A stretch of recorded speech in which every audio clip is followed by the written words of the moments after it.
So the Lord gave me a word the other day, and I actually had written it all out because he was like speaking really strongly to me, and it was stronger than usual, and I felt compelled to write it out because I didn't want to forget anything. But I asked him after the fact, I was like, do you want me to put this out or wait? And he kind of like, he didn't say wait, he didn't say do it, he just kind of like left it on pause, like I'll get back to you later with the response. I'm like, okay. So I never recorded the video, but I was just laying in bed getting ready for sleep, and he's like, no, I want you to put the video. And I'm like, now? He's like, yep, now. I was like, oh, okay.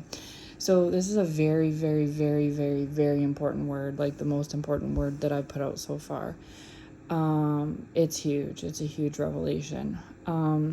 So what the Lord was speaking to me on an individual way, but also for myself personally, but also towards others, is, as we know in the Bible, the number 7 is like a huge supernatural number, right? It means completion. It means the ending, like completion of something. And I'm pretty sure also, on a side note, every 7 years our cellular DNA changes or does something, transforms as well. So we're constantly changing physiologically and spiritually every 7 years, right? So whether you knew that or not, it's true. So God's saying that not only like scientifically, physiologically, and biology does the human body transform every 7 years, cellular wise, but we're also, the reason that happens is because we're actually changing spiritually inside.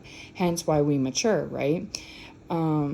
Obviously a 40-year-old is more mature than a 10-year-old, and that's because every 7 years of that 40-year-old's life, they had reached a maturity, like a transformative completion process of that part, and then it restarts and resumes, right?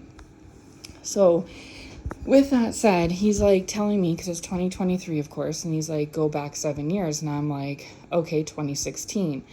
And as we know, the new year, like our new year is in January, right? But the Lord's Hebrew New Year is in September. The Lord's New Year starts this month, in the middle of this month, every September, right? So if we go by the Lord's calendar, that means that we have the new year coming up in biblically, right? So he wanted me to go back 7 years from this month. So I'm like, okay, so September 2016. And he's like, yeah. And I was like, okay, what about it? And he's like, well, look, like, remember back to that time. And I knew what he meant once I put the pieces together. He was trying to explain something to me and show me that for the last 7 years of my life, I've been through a lot of ups and downs. Prior to 2016, my life was honestly just peachy keen fine. Like, there was honestly really nothing to complain about. I had everything, to be perfectly honest. And then I didn't notice, but now hindsight's 2020, especially through him showing me this. He's telling me that he shook things up for me September 2016 and has been shaking them up for me every year since. September 2017, September 2018, September 2019, etc., etc., all the way up until September 2023 of this month, the last 7 years. Completion. He's done. So he's telling me that once this new year comes around, which it will be here within, well, it's on September 15th, but right around the third week of September, right? The 7 year growth, the 7 year transformation, the 7 year shakeup that I personally have had to endure in my personal life since September 2016 up until now, September 2023, is now completing. The 7 year time frame is coming to an end. And he's saying that there's going to be a turning of the tables, a switching. So now there's going to be, so the 7 year shakeup I've endured personally, other people around me and around you and around others are now, it's their, you're going to pass the baton on to them, and now it's their turn to have a 7 year shakeup. And it even, I can't remember the scripture off top, I just know I've read it, but there's a scripture in the Bible that talks about how there was 7 years famine, and then 7 years basically of plenty, right, of abundance. So it made perfect sense. So not only was like God saying this to me, to myself, but also pointing out that part in scripture where it was talking about the very same thing, where the they endured 7 years famine and then 7 years plenty, or either it was 7 years plenty and 7 years famine, but either way, this constantly changes, right? It goes back and forth. So what that means is your neighbor or someone else other than you, other than yourself, might go through 7 years of hardship, shake up, famine, and you're having 7 years of plenty, right? But then you got to watch, because it's going to switch hands, and then after their 7 years is up, they're now going to have the 7 years of plenty and the 7 years of abundance, and now you're going to have the 7 years of hardship and the 7 years of famine. And then back and, et cetera, right? So that's why sometimes you see some people having like a good run or a bad run, is because maybe they're in their 7 years of hardship, famine, and someone else is in their 7 years of plenty. So he's saying that this isn't just cause, though. This is because it's leading up to something bigger, a bigger event. There's a reason why he's doing this. So for me personally, I've already had my 7 years famine, 7 years of hardship. Now I'm about to embark on my 7 years of plenty. Those around me that I personally witnessed enjoying 7 years of plenty are now going to endure 7 years of hardship and famine. It's now their turn. So we're going to switch roles. They're going to take on my baton of shake-up and hardship, and I'm going to take on their baton of plenty. They will have 7 years to go. And now, so I don't know where you fit in, whoever may come across this message, but if you found yourself since 2016 to now, like in these last 7 years, or say maybe for you it's been 4 or 5 or 6 years, then maybe you still have another 2, 3, 4, 1, 2, 3 years to go, right? But just look back to when things maybe started to get difficult or shaken up for you, right?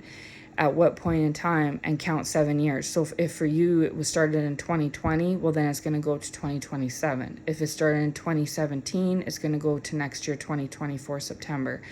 For me, he told me September 2016, and I looked back and I was like, you're right, that was right before, it was actually 3 or 4 months prior to me noticing changes and shifts. So it's like it started, right? So I don't know where you place on this, but this word is major revelation, because it gives you insight to what may be in store for you, right? So if you've been enjoying 7 years of plenty, say up to this month, September, things may change for you for the next 7 years.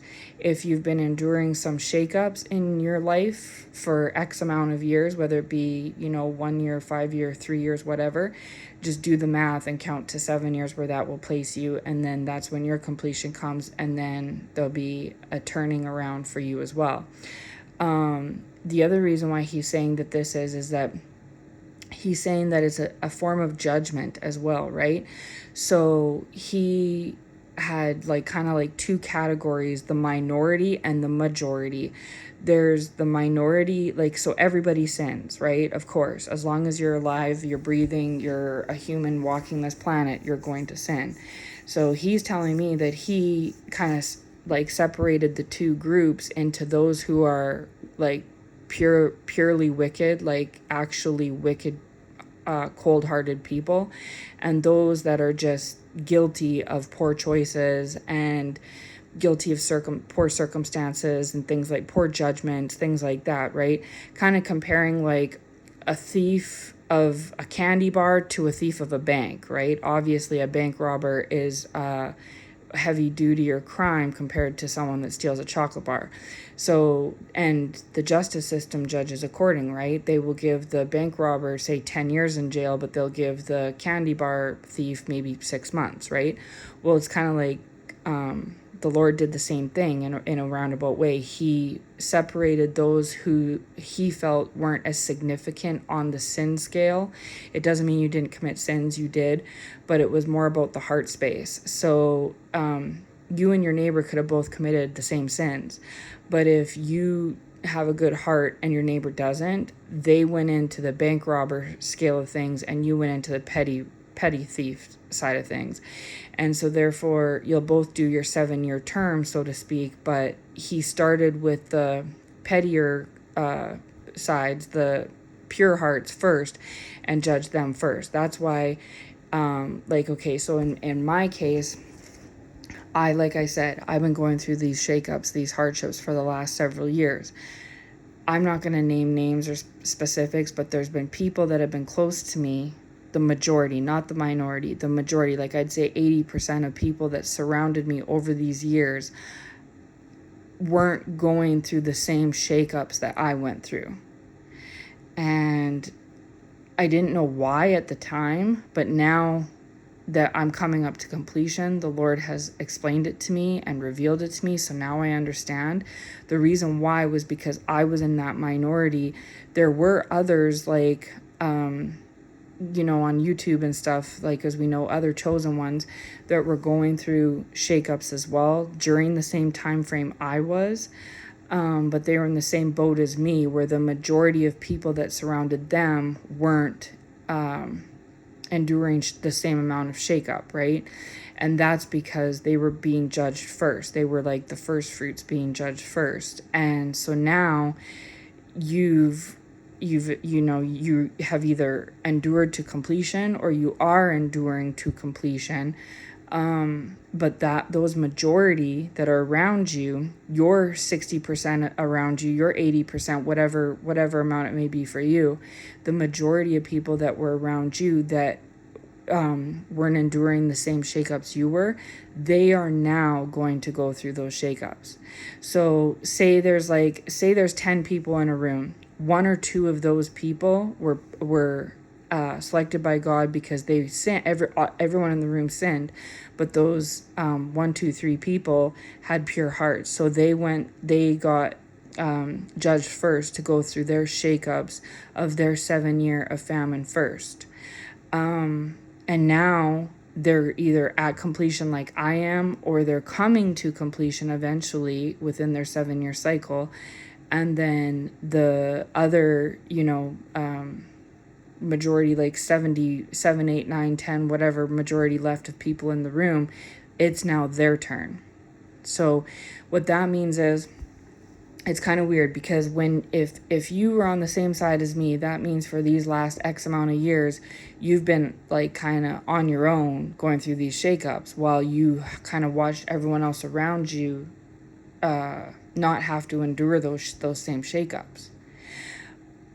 And you were enduring them almost alone in a way, and that's because you were in a minority, right?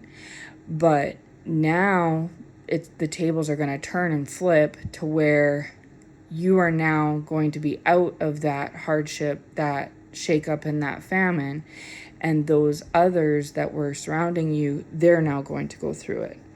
So it's kind of I even asked God about this. I'm like, so let me get this straight. I was set apart, set on my own while I endured the shakeups and hardships of the last 7 years while everyone around me didn't have to. And now everyone around me is going to have to, and I won't. Like, I'll be in the new 7-year cycle of plenty.